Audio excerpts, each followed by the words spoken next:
Jai Om Vishnupada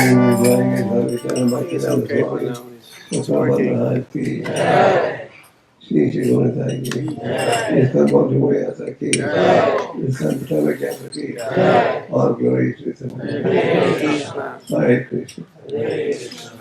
Om Namo Bhagavate Vasudevaya. Om Namo Bhagavate Vasudevaya. Om Namo Bhagavate Vasudevaya. Om Namo Bhagavate Vasudevaya. Om Namo Bhagavate Vasudevaya. Om Namo Bhagavate Vasudevaya. So we want to welcome everyone to the program this evening. And I want to thank the Sharma family for hosting this program.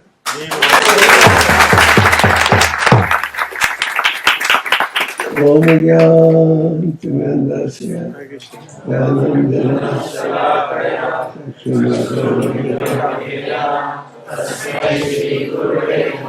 Shri Chaitanya Krishna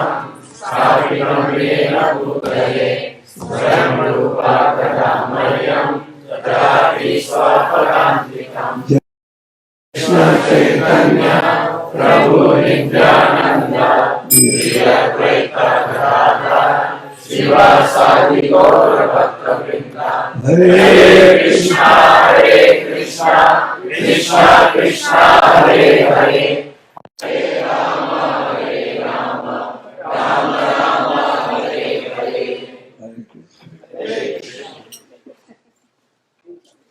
Chaitanya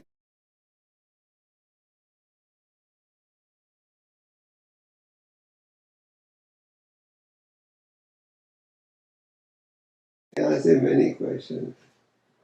One question he asked him was, what is the most painful experience for a devotee? And what was the reply? Being separated from devotees of Krishna is the most painful experience for a devotee. Many times when we are associating with devotees, we don't value it. But Ramana Roy said, being separated from devotees of Krishna is the most painful. So this spiritual association is a must. And we take spiritual association in various ways. We come to the temple on the Sunday program, it's like a mini festival, all this temple. Then these house programs, there are various ways we should associate with devotees. And why do we associate? We associate with devotees so that we can engage in spiritual discussions, spiritual discourses. So sadhusanga. You can have association at three levels. You can associate with those who are more advanced. You can associate with those who are equally advanced. And you can associate with those who are less advanced. Three. More advanced, equally advanced, and less advanced. When you associate with somebody less advanced, what do? In a normal situation or in a material situation, they try to exploit. The rich exploit the poor, and you get some benefit from me. Then the relationship continues. But in spiritual life, friendship means we work together to serve the mission of Lord. And when you meet somebody more advanced, then what do? You're happy. In the Bhagavatam, there's an example given. Peacocks, when they see clouds for the first time in the rainy season, they dance in ecstasy. Don't ask me why. But this is an example from the Bhagavatam. Peacocks, when they see clouds for the first time, they dance in ecstasy. So similarly, when we have the opportunity to associate with those who are more advanced, one should be happy. Why should one be happy? Because you are going to receive knowledge that will help you to make spiritual advancement. That should be the goal of life. Chaitanya Mahaprabhu, when he met Sanatana Goswami presented a certain question. He said, Kyami, please tell me, who am I? And please tell me, how can I free myself from these three kinds of suffering? So first question was what? Kyami, who am I? So if I was to ask you, or tell you, that Lord Chaitanya, Sanatana Goswami is saying, please tell me Kyami, you should know the answer. So from a spiritual perspective, Kyami means what? Please reveal who am I. And please give the knowledge of the body and the soul. You read in the second chapter of the Bhagavad Gita. Unfortunately, majority of the people today are in illusion. They identify what is unreal to be real and real to be unreal. Most people think this body is the real identity. But what do we understand from the second chapter? The soul within the body that transmigrates from one body to another. Who are you? You are pure spirit soul. Jivaya Surabhaya, Krishna Niranjandas. Chaitanya Mahaprabhu very clear. We are all the eternal servants of the Lord. Not that you are servant for some time, then become the master. You remain servant. That is the proper understanding. And that's the understanding of a Vaishnava. Why am I suffering from the threefold miseries? The Kalayam, misery, and everything is temporary. The Kalayam, threefold misery. Misery is caused by the mind. Does your mind ever give you trouble? No. Oh dear, like the mind gives us trouble. The mind has one. And other living entities and material nature. Material nature strikes hard. That's like, I was reading, flying from Moscow to New York. This year they're expecting heavy wildfires in America, double of last year. So that's one way you get natural pain. In India, I think there's still a big drought. The temperature is very pleasant now. It's double the warmest in 100 years.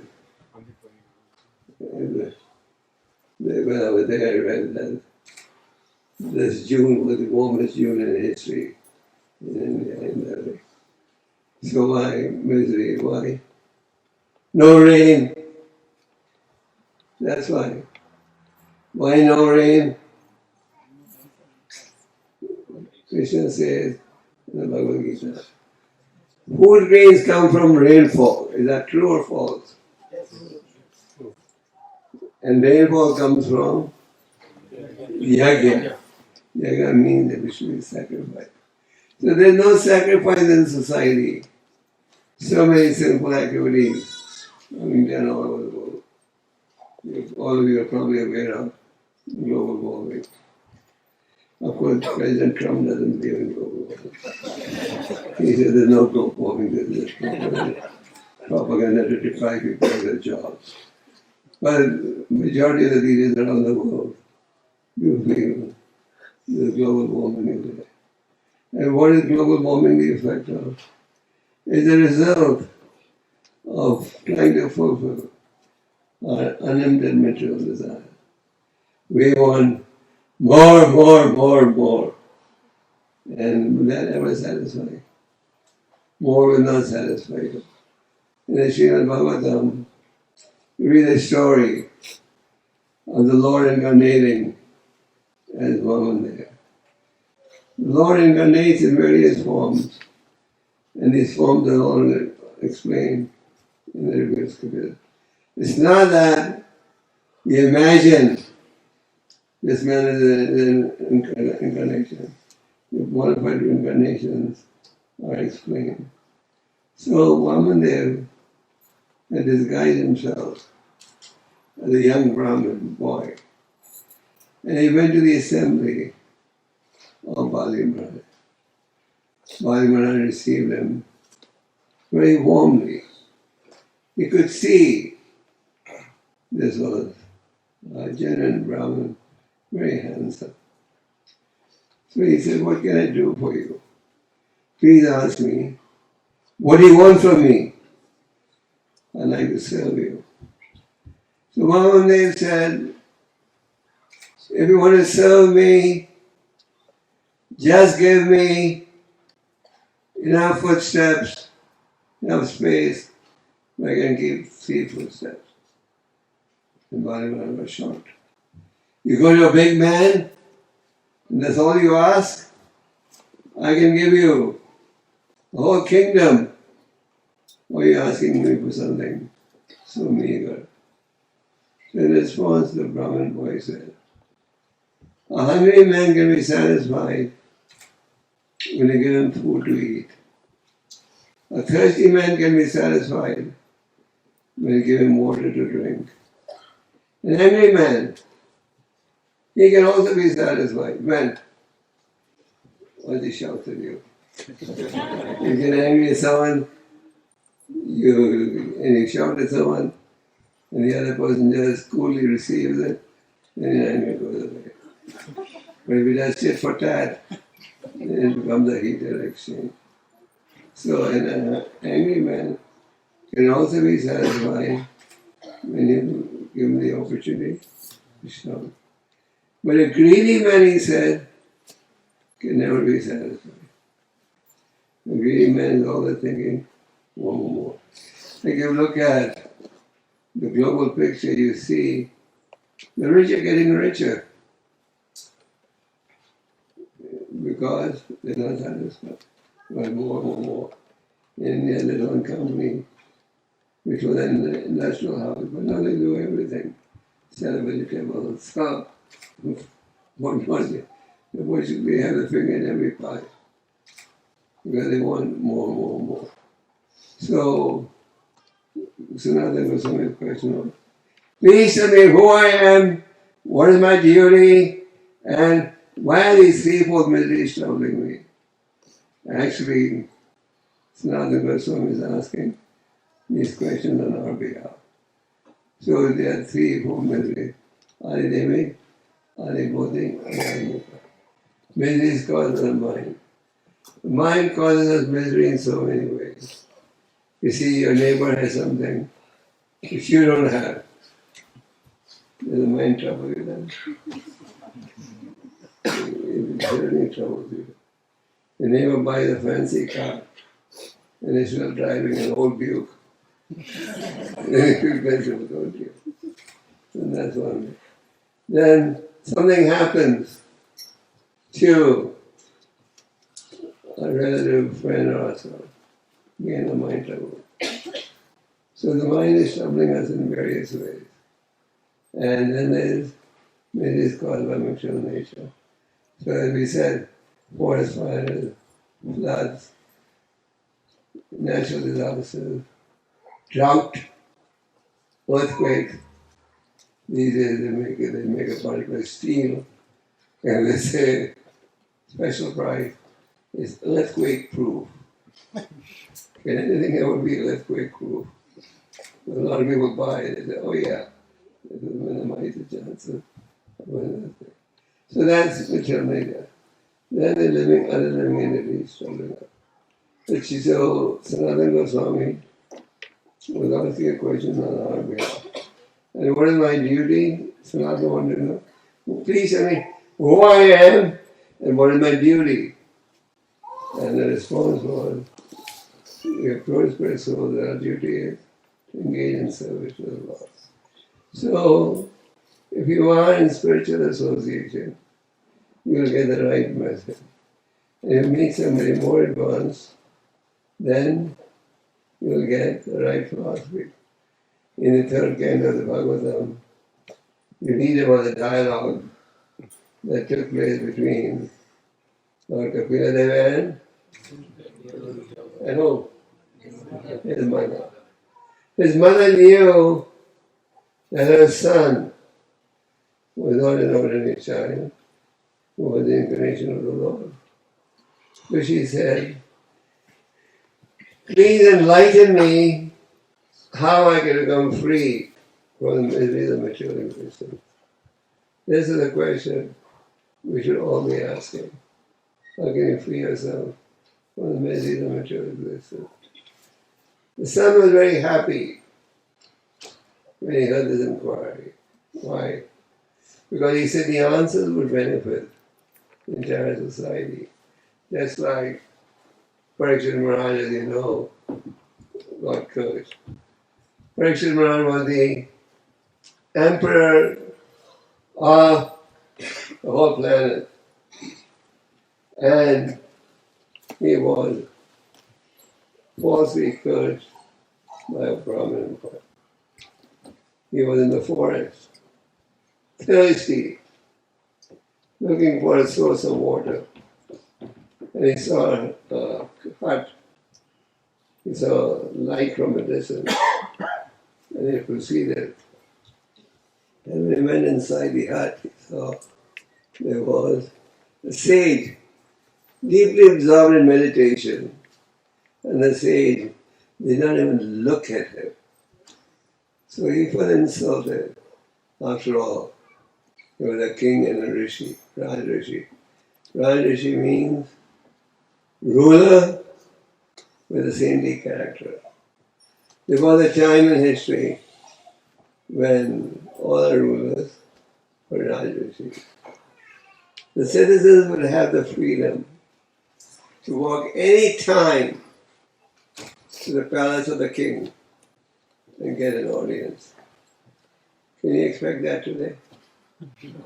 Can you walk into the White House anytime? You can't, can you? Of course, you can have darshan of the leaders on TV, but they can't have your darshan.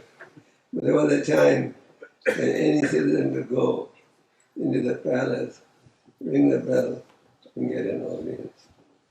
So, Parikshit Maharaj should have been received with respect, but he wasn't. So he was angry, he had Kshatriya blood in him. So as he was walking out, he saw that there was a dead snake lying on the ground. He took the dead snake, placed it on the neck of the sage, and proceeded. And Shringi was the son of a great sage. He thought my father would have talked something with the king. Let me go and see. Let me go and see. What did the king talk to my father? But when he went there, he saw the father was in deep meditation, and he had a dead snake on his neck, like a goblin. So he was offended. He ran behind the king and said, "You royalty have the audacity to place a dead snake. I curse you. You will what? Die in the seventh day." Normally when you get a message, the end is coming, we all begin to lament, hoping that lamentation will turn the tide. But that lamentation doesn't help. So, Parikshit Maharaj could have counteracted the curse. After all, he was saved when he was in the womb of his mother by the Supreme Lord. But he instead took this as a blessing in disguise, and he was prepared for his departure. And how did he prepare? He invited all the sages, and within minutes, there were over 60,000 sages in that assembly. So they must be having something more fast than an SMS. I mean, we are proud of our inventions. Parikshit Maharaj was able to assemble over 60,000 sages in no time. And what was the question? He gave a common question to all the sages. What should one do with what you die? So Parikshit Maharaj's question was very beneficial, is beneficial to the whole society. And Shukadeva Goswami was very happy because he thought the answers would benefit everyone. On the same note, when Kapila Deva heard this inquiry, he was also very satisfied, was very happy. And he said, "My dear mother, you can free yourself from this entanglement by taking to the path of Bhakti Yoga." Bhakti Yoga is the conclusion of all the scriptures. Of course, the audience sitting here is primarily on the path of Bhakti because they are connected to ISKCON. But Bhakti Yoga is a process of which the Lord can be understood. and in the easiest possible. So, Lord Kapila said, take to the path of bhakti. And the mother said, how do I recognize a devotee? And then he explained the symbol of her son. And then this Lord said, attachment to the self-realized open the doors for liberation. And attachment to the gross materialist open the door to bondage. So we see in the scriptures, spiritual association is encouraged in various ways. So we should be looking forward to associating with devotees.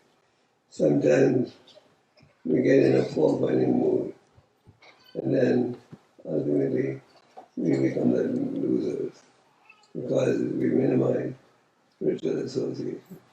So spiritual association is a must if you want to advance spiritually. So when you meet somebody more advanced, you are happy.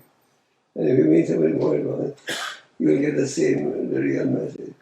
Doesn't matter which part of the world you may go to.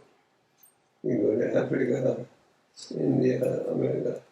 You go to an ISKCON temple, you get the same message everywhere. Am I right? Not that one temple gives one message and another temple gives another message. You get the same message. Why? So that is the conclusion of the scripture. Prabhupada when he came to America after a long struggle from in India, and he started his preaching. Once there was a meeting with the so-called Swamis from India, and they were telling Prabhupada, don't preach this strict philosophy because of another side. They wanted Prabhupada to water down the philosophy, but Prabhupada refused to do it.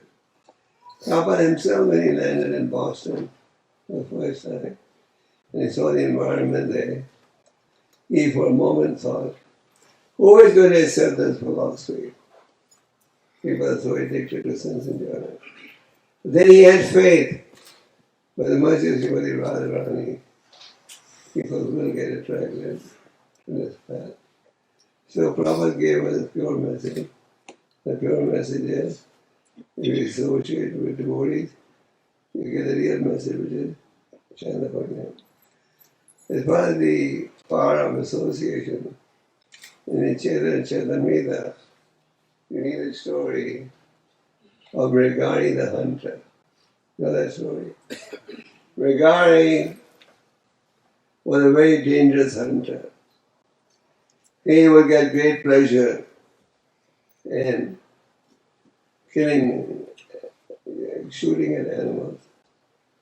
They would suffer. He wouldn't kill them in one stroke. He would make them first handicapped. Then he would rejoice seeing them suffering. Some people enjoy seeing suffering. And then when they would die, they would just stop. So one day he was passing through the forest. He saw several half-killed animals at different locations. So he said, who is the cause of this? And the hunter, when he saw him coming, he hid behind the bushes because he feared there may be some action. So Megari the hunter came out from the bushes and said, I am Megari, the enemy of the animals. So another one he said, why don't you fully kill them instantly? Why do you half kill them and then leave them, let them suffer?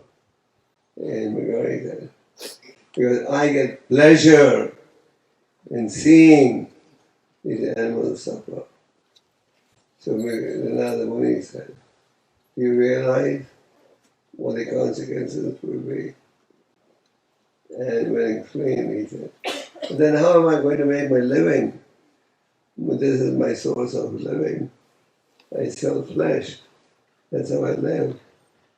And don't worry, the Lord will send your needs. So regarding the hunter, gave up his sinful profession on the advice of Narada Muni, and he sat down under a tree with his wife, began to do bhajan. Slowly the word got around in the whole village. Mikari, the deadly hunter, has become a sadhu, and it's a practice in most customs of the world. So when you go to see a saintly person, you take something for him. So the word spread around that Mikari has become a sadhu, that people from great distance would come and look at Mikari's face. The word spread around. So then later Narada Muni was traveling with his colleague, Gira Muni. He said, Narada Muni said, I have a disciple here who was a hunter that is now being informed. Let me go and see him. So Narada Muni came to the arena, and he saw that Gregarian was walking so cautiously that he would not even keep his feet on the ground to make sure there was no hand on the floor. He was so cautious before keeping his feet on the floor, he would make sure that there's no one below, no one would be killed. So Angira Muni was surprised. Now the Muni made such a great simple man into a devotee. So this is the result of spiritual association. In the Bhagavatam, we need a fifth canto, we need a story of Bharat Maharaj. Bharat Maharaj was the eldest son of Lord Rishabdev. And who was Lord Rishabdev? Incarnation of God.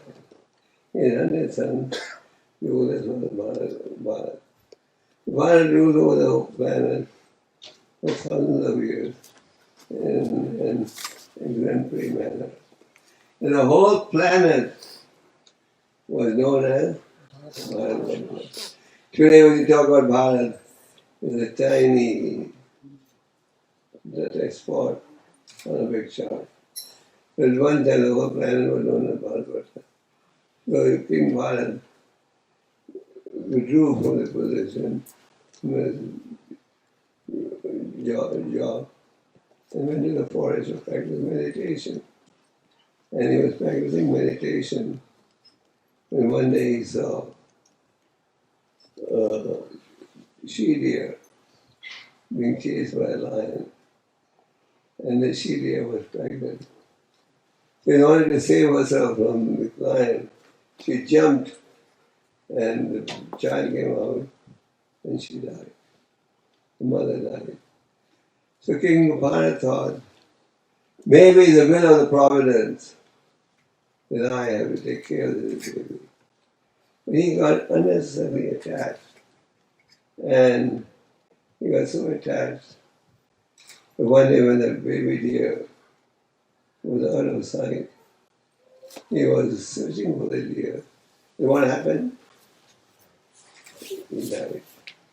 And Yanga Mapi, wherever your mind is at the moment of death, that's the type of body you're going to get.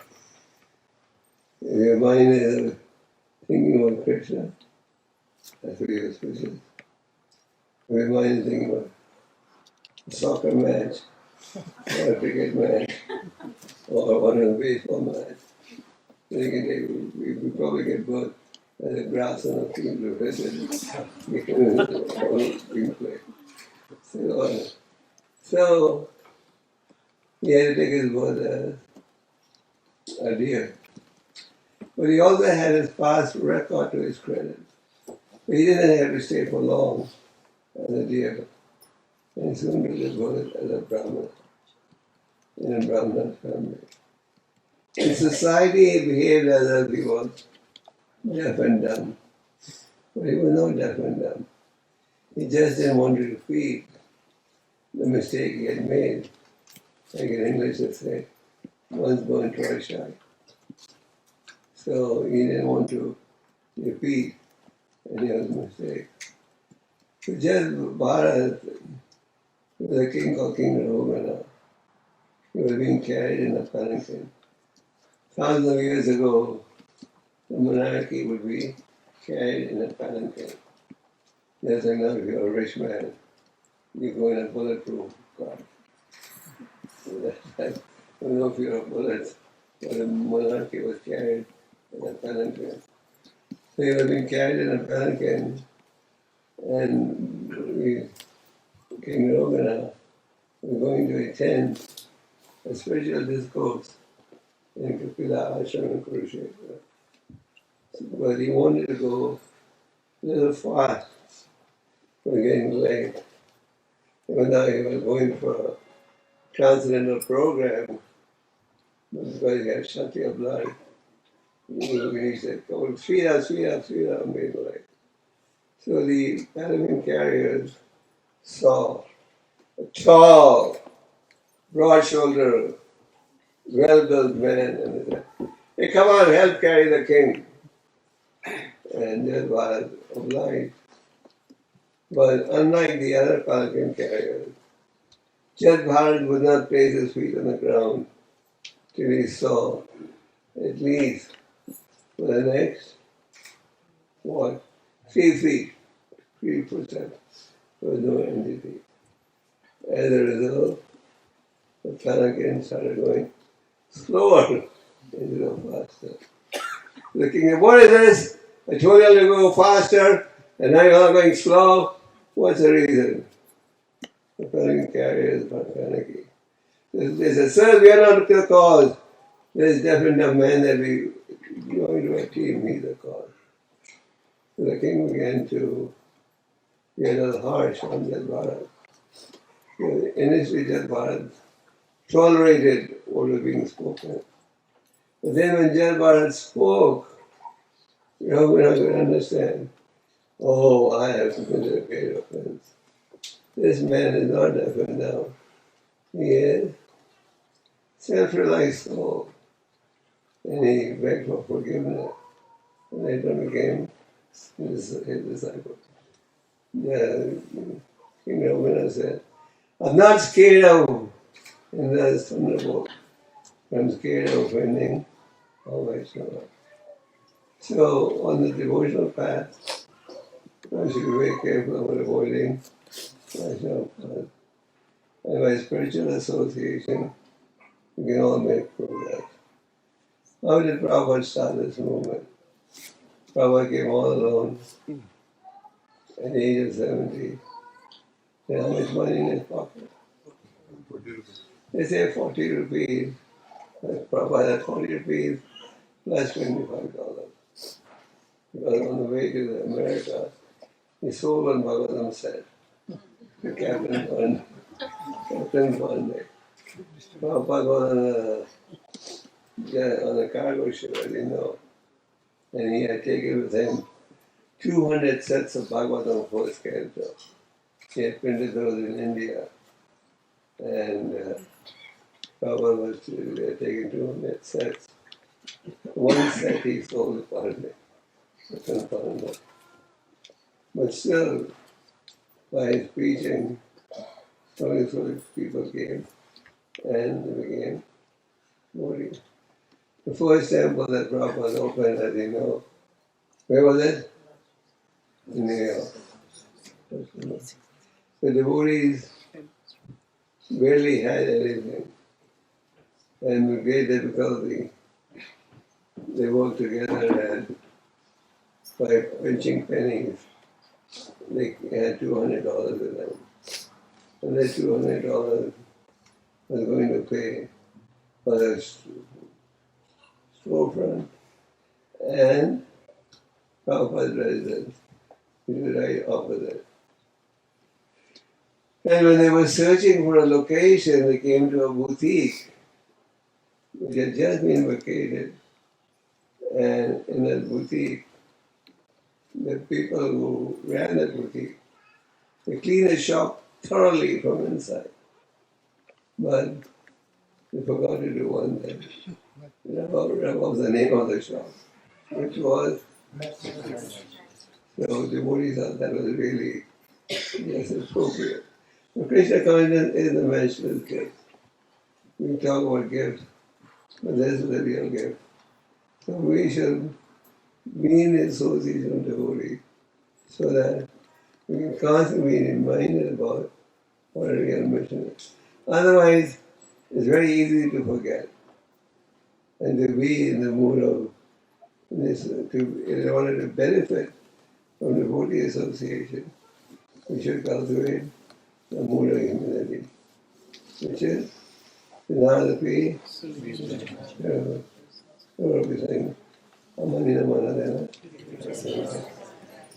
and that is to cultivate humility. And you were explaining yesterday, humility means ready to get direction, ready to be corrected, ready to be guided. If you think you know everything, then where's the question of you being guided? So spiritual association will give you the right message, and that is Hare Krishna. So Srila Prabhupada said, Sadhasanga Namakirtan. The chanting of the holy name is our most important effort, most important assignment. The holy name is not concocted. The holy name is coming from the spiritual world. Dr. Bhaktivinoda says, Gaya Tako Vani Tako, Sada Hari Bole Tako. Doesn't matter which ashram you are in, please chant Hare Krishna.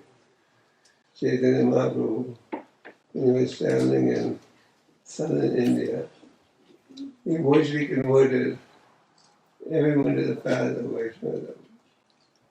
He was received in the house of a devotee called Kurma. Kurma was a Brahmin. Kurma Brahmin said, My dear Lord, I'm sick of staying at home. Please take me with you. I want to travel with you everywhere. Kurma was a householder, the family responsible. So the Lord said, You don't have to travel with me. Stay where you are. I do the following. And what was that?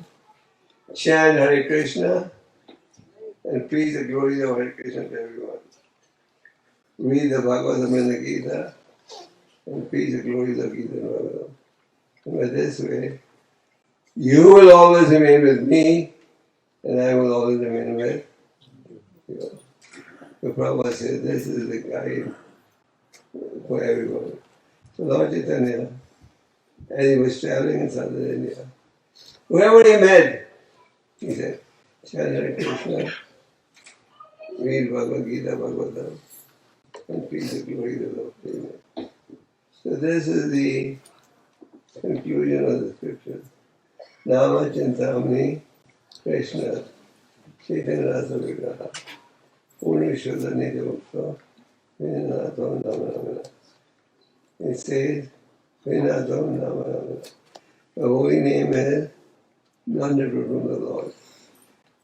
People often wonder, how can you chant the same name day and night and not get tired? The holy names are coming from the spiritual world. The holy name is none different from the Lord. Nama Chintamani. The holy name is like Chintamani, touchstone. Whichever it touches turns into. That is the beauty. Anyone chanting, knowing me, unknowing me, depends. That's the way the body is going to Harinam. Harinam is a very valuable tool for preaching the holy name.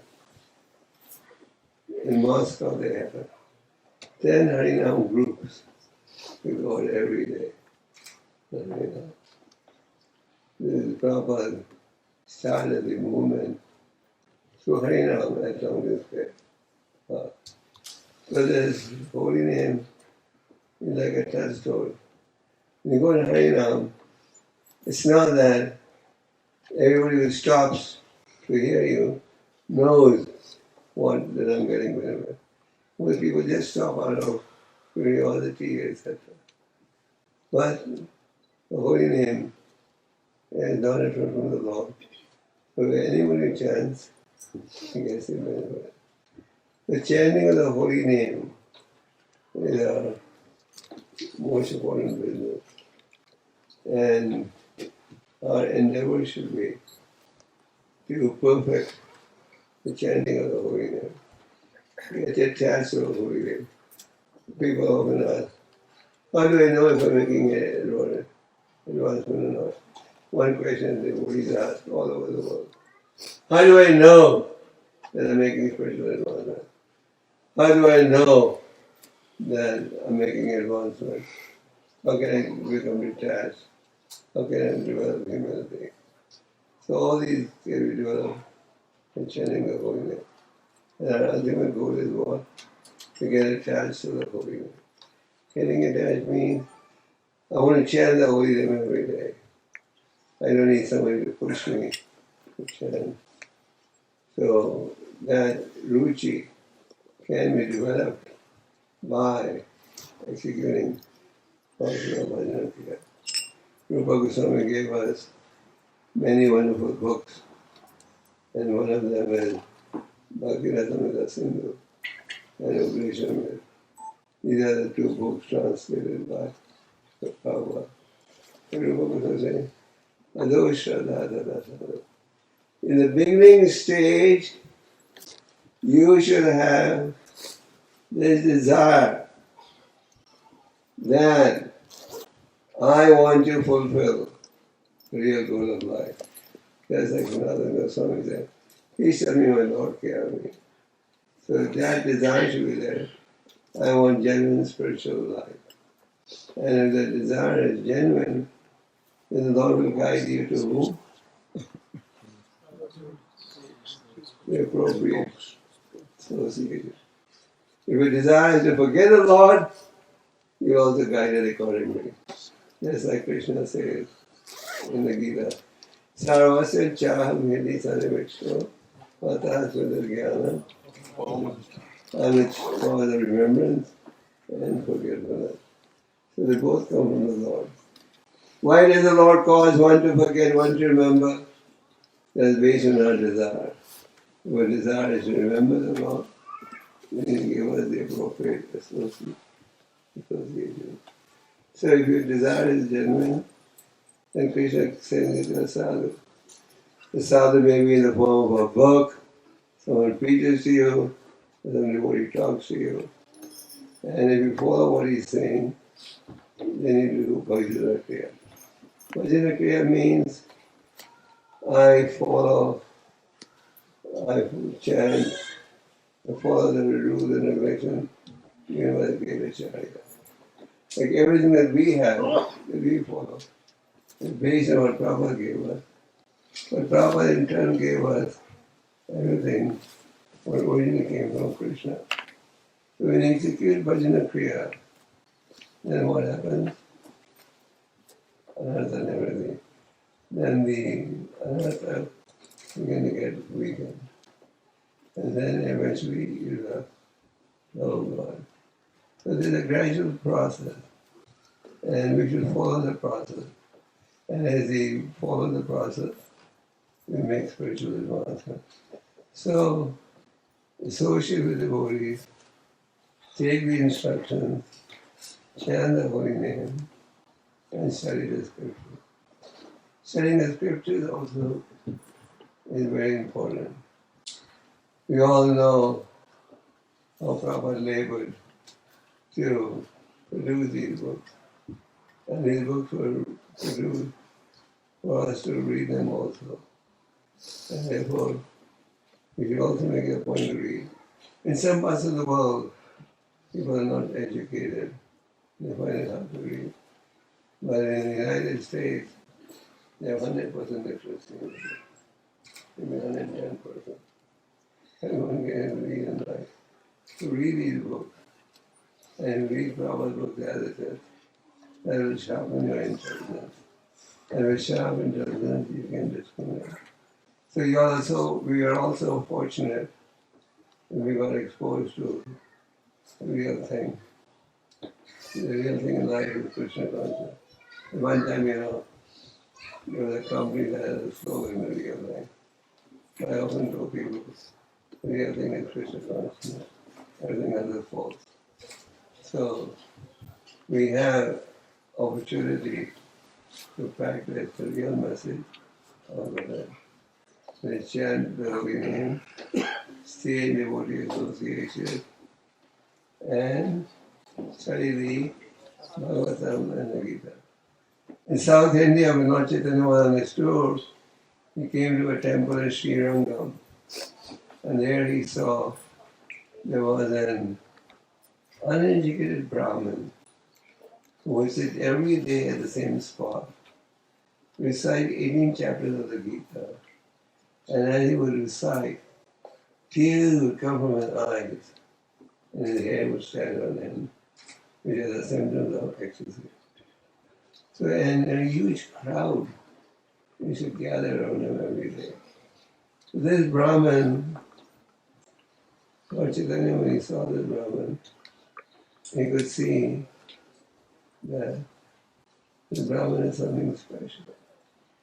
He went to the Brahman and said, "What is it in the Bhagavad Gita that is making you display these symptoms?" So the Brahman spoke. He said, "I am uneducated, but my spiritual master told me, please recite the whole Gita every day." So every day I sit at this location and chant the 18 chapters. But because I'm uneducated, I don't understand it fully. So, and the people around were all his neighbors. They would laugh at him because they would think, this man is uneducated, he makes a big show of being very educated. So they would ridicule him. But he would not be discouraged. But still the Lord said, still, what is in the Gita that is making this big syndrome? He said, when I see Krishna, the Supreme Lord, becoming the chariot driver of his devotee, seeing the Lord's humility, tears flow from my eyes, and my body symptoms, and these are bodily symptoms because of the ecstasy. And Lord Chaitanya then embraced the Brahman and said, you have really understood the message of the Gita. And then the Lord took the Brahman with him to his house, kept him with him for how many months? For 4 months. And every day he lectured on the Gita to him. So Prabhupada in the purport says, here was a Brahman, was materially uneducated, but he was trying to fulfill his Guru's order. What was the Guru's order? Read the Gita every day. And as a result, what happened? God came to see him. Chaitanya Mahaprabhu came to see him. So we similarly make it a point to read the Gita every day. That will help us. That will please the Lord. Prabhupada said, when Krishna sees that somebody is reading his books, he thinks, oh, this person is trying to understand my instructions, so I'll give him the intelligence so he can understand me. So reading is very important, chanting and reading and associating. So we hope that everyone assembled here will take it up seriously. As I said at the inception, we've heard all this many times. We still keep forgetting it. Therefore, we need to hear it again and again. Prabhupada says in the purport in the Gita, repetition is necessary to drive the point home. In order to be convinced You need to hear it again and again. So please share, attentively read, associate with devotees, and push on Krishna consciousness to the best ability. I will sincerely endeavor Krishna Goswami. Prabhupada often said, you take one step towards Krishna, he will take 10 steps towards you. Where will you get a better deal than this? You pay 1/10 the price and you get it more. Is that possible? You will buy a car, pay 1/10 the price. You take one step forward, Krishna will take 10 steps forward. So please make a serious endeavor. I thought I could leave some time for questions. Hare Krishna.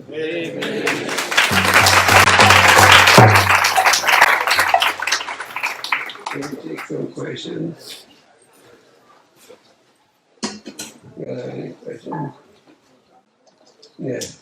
Guru Maharaj, especially when you go for preaching, like there's some people that say, oh, you have a job, that's why you're in Krishna consciousness, and I don't have a job, and why should I be in Krishna consciousness?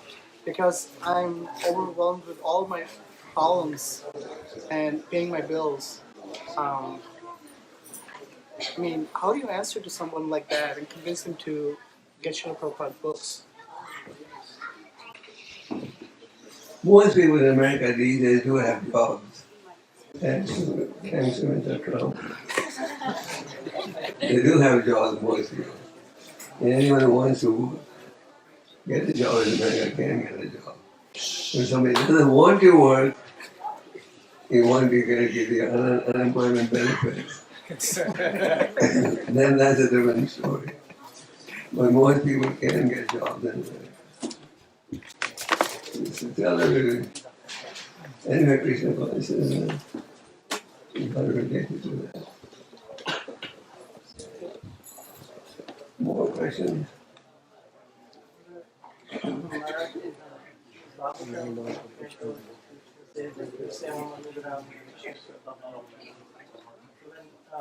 Krishna says, when I give you a special favor to you, I give you more trouble than if you're asking. So if a devotee is getting any kind of trouble, how does it interpret? Is it that Krishna is favoring, or is it our own karma, or we are not? You may be experiencing trouble. Usually it is the result of what karma. Krishna minimizes the suffering, reduces the suffering, and doesn't make it zero. The Prabhupada is an example of the High Court. The Supreme Court will sentence you, send you in jail. The High Court reduces it, but it doesn't make it zero. So if we are suffering, there's no need for us to blame the Lord. We just accept and be grateful that the Lord has minimized the suffering. Krishna minimizes the suffering of his devotee, but it doesn't make it zero. And Prabhupada had to struggle to establish the movement. Rather, when we see these challenges, they give us a good opportunity to surrender more to the Lord. That's why Queen Kunti prayed, my dear Lord, please increase my calamities. There's no calamity I would face. So fast I could get freedom from them. Yes. Question. Why is it some people die very early, and what happens where to their soul? Where does it go? Does it go towards moksha or rebirth? So first question is, why do some people die early and some people die late? There's again, there's no karma. When we take birth with a quota determined. And based on our karma, we receive a quota of happiness and distress. Sometimes people say, this child is born with so many problems, cannot even sin. But they don't realize that it is an eternal process of magical. But based on our karma, we get a particular type of birth. And sometimes you see someone survives a major operation and someone dies from an ordinary. Flu. Yeah. Yeah. Some people die from ordinary flu. Yes. So there's a certain plan behind everything. It's not a game of chance. And that is a history of karma. Okay. Then where does the soul go? Does it go towards higher something towards moksha, or does it get reborn?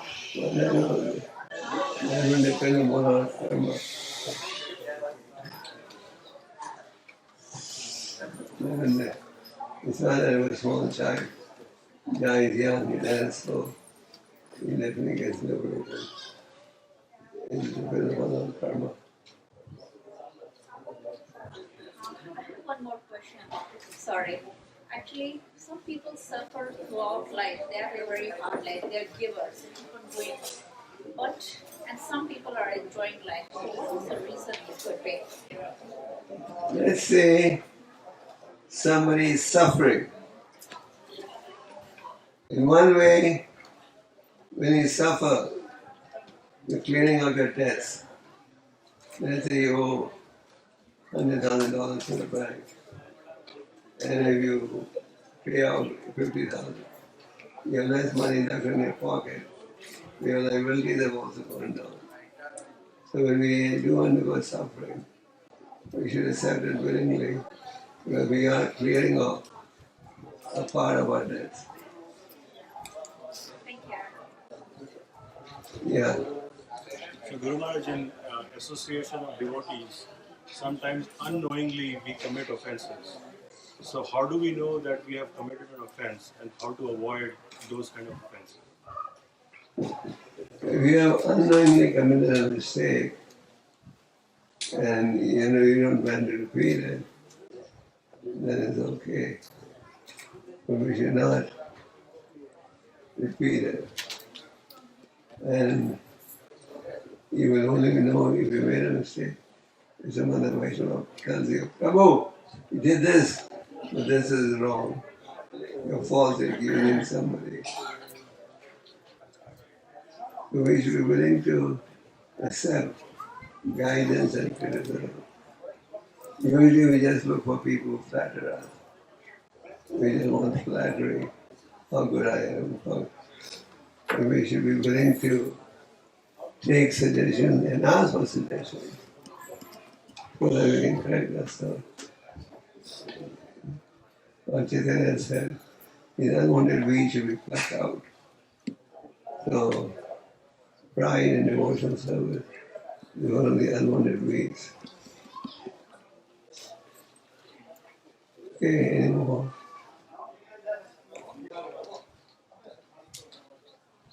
No more questions? Yeah. Maharaj, why it's so hard to convince or preach the family members?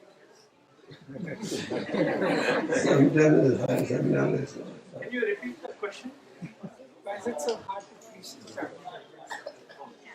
Because there is a fear. They don't want to get the association. We want to get devotees association, so we have different plans. And then there is a fear that we may not. It works both ways. Sometimes I know people have been in Russia, the children became devotees and then the parents became devotees. Sometimes they have the parents become devotees and then the children become devotees. There's no fixed pattern, but by and large, it's not easy to preach to relatives. By and large. But there are exceptions to that. Any more questions? Chaitanya Mahaprabhu, as I have read in the introduction of the thing, he didn't like to see the rich people and the ladies. And In the beginning, if you see in the introduction, yeah, I understand. same thing. So that's why he was not satisfied. What was the reason actually? He was not He was giving the example of an idle sannyasi. An idle sannyasi should be very cautious. But we have made Sorry, I can't hear. Quiet, please. I can't hear. I didn't hear you last night. Sorry. Wow. Prabhuji, Maharaj sir, this Chaitanya Mahaprabhu, he did not like to see rich people who wanted to see him and get his teachings and whatever his seva. Number one. Number two, he didn't like to see ladies also. He always keep. He or his Yeah. devotees, they always Okay, I understand. I understand your question. While we have seen the Meera, the great devotee of Krishna, left everything. Okay, I understand. Lord My question Chaitanya, is why he thinks like Lord that? Chaitanya was giving an example of an idle sannyasi. Sannyasi should not associate with big people, thinking, well, now I'm going to get this comfort, that comfort, etc. He was setting a high standard. He was not against ladies at all. He was just giving an example that a sannyasi should be very careful with regards to female association so that he doesn't get confused or deviated from his spiritual path. So I'm just giving us a good example. But he was not against ladies anymore.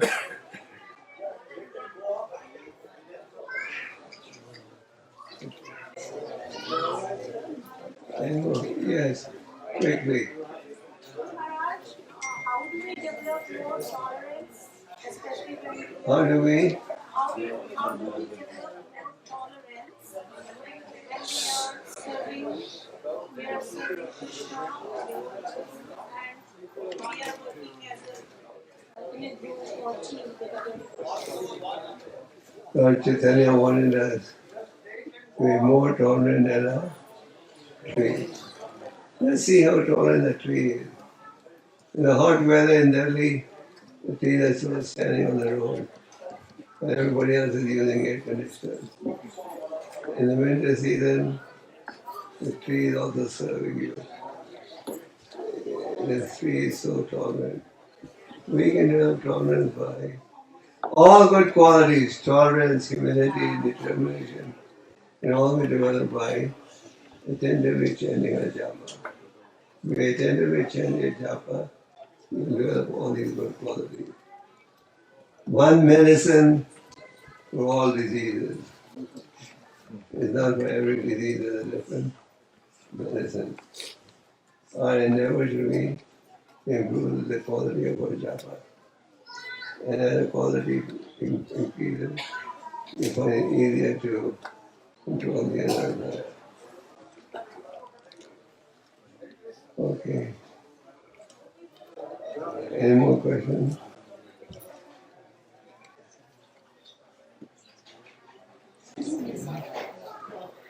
One more question. Sometimes some people they don't say things if someone is in trouble or something, they won't come and give condolences or something. So what happens in that case? Is it they are building new karma? Some People they don't give condolences in times of trouble, Condolences to sometimes. others, they're not compassionate to others. So are they building Yeah. their karma? So is it Well, if you don't give condolence, then suppose you do give condolence, how is that going to affect anything? no, like sometimes when you have your dear friends, relatives, I mean, someone in your house dies, and then those people, the people you think are your dear ones, when they don't say, instead they're making fun of you. What? Well, that's not decency to make fun of somebody who died. But actually, we should be crying when we see someone alive and misusing his body. After the person dies and goes away, then you're crying or shedding of tears won't help. If someone's alive and misusing his life, That's the time we should be crying. Misusing like what? Example. If someone's alive, and when he's alive, he's not performing devotional service, that's when we should be upset. After the person has died, what can you do? No, but like other people, like usually we say sorry. Yeah, exactly. But when people don't, The social customs in society should be honored. but if they don't do, is it they are suffering from the old karma or they're building new karma? I can't tell you exactly, but the point is, at least we should follow social etiquette. And social etiquette is someone passes away, offer condolence. Within our heart, we should know the real sadness is the person alive. They miss it in their life. Okay, I think we'll stop at this point. It's 9:30. You don't think much more is what I'm here to? Yeah, okay. Any announcement? कल का programme